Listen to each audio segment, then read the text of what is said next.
Welcome back. North Korea is one of the most dangerous places in the world for Christians. Believers there are arrested, tortured, and killed for their faith. But despite all of this, there is still an underground church there. And you're about to meet a young lady who was a member of it. George Thomas has this exclusive report. Her name is Kim Yoo-jin, age 31. She was born in Pyongyang, North Korea. Kim's testimony is rare considering the numbers on North Korea. The CIA estimates that some 24 million people live in the communist country, and the best guess is about 2%, or 480,000, are Christians. Just a handful of them have escaped from the brutal regime and lived to tell their story. Kim Yoo-jin is one of them. Growing up, I was told by the authorities that there was no God in this world. We were ordered instead to worship Kim Il-sung and Kim Jong-il, the leaders of the country. Freedom of religion is guaranteed under North Korea's constitution, but it's never encouraged. What was it like being a believer in North Korea? We met every Saturday evening. My family gathered in the back room of our small apartment. We had to be very quiet. We whispered when we prayed, sang songs, or read the Bible. We often covered our heads to muffle the noise.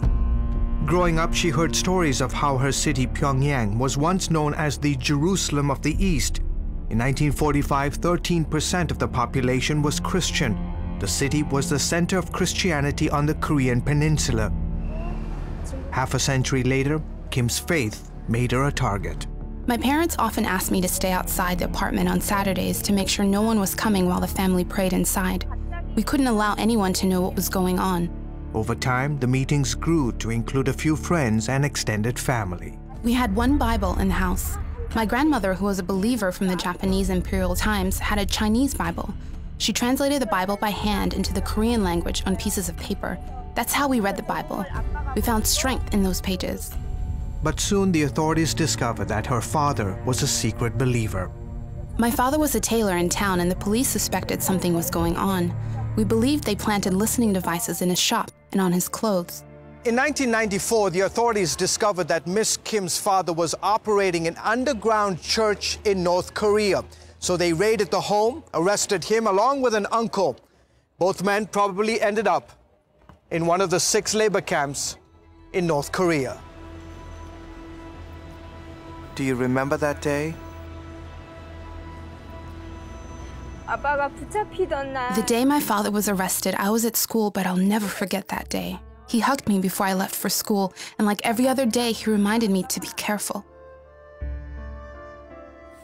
Every morning at the breakfast table, he would tell us that one day the government will come and arrest us for being Christians.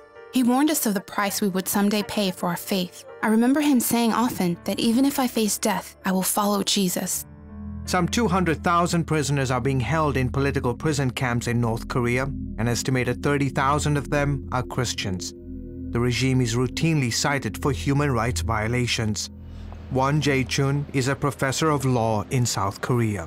They were treated as a criminals, and especially like a terrorist, and they are prosecuted based on national security crime of North Korea. This video, obtained by CBN News, reportedly shows the execution of North Korean Christians.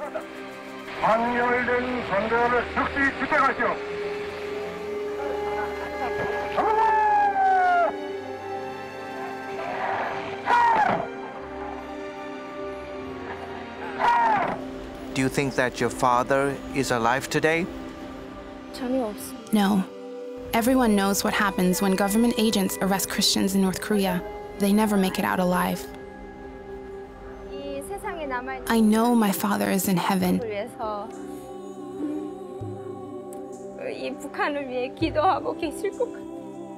And he's praying for North Korea and my family. Kim's mother, grandmother, and siblings managed to escape that day to the mountains. In 2005, with the help of a Chinese pastor, she crossed the Tumen River and defected to China. Her family followed months later. It was a difficult decision. I knew that if I got caught, I'd be arrested and sent to a prison camp. But my family defected because we were being persecuted in North Korea for our faith. Today she's married and has a baby boy. I am very proud of what she did. Her family has gone through a lot over the years. She's a hero in my eyes. Kim is quick to brush aside those compliments, instead giving honor to the man who laid down his life. I grew up in a land where they said there was no God. But my father told me otherwise. He loved Christ, and for that, he died. She has a dream to one day go back to Pyongyang and share about this love with the people of North Korea.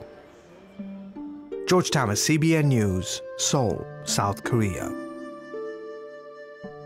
Thanks, George. Incredible story. And you can help the persecuted.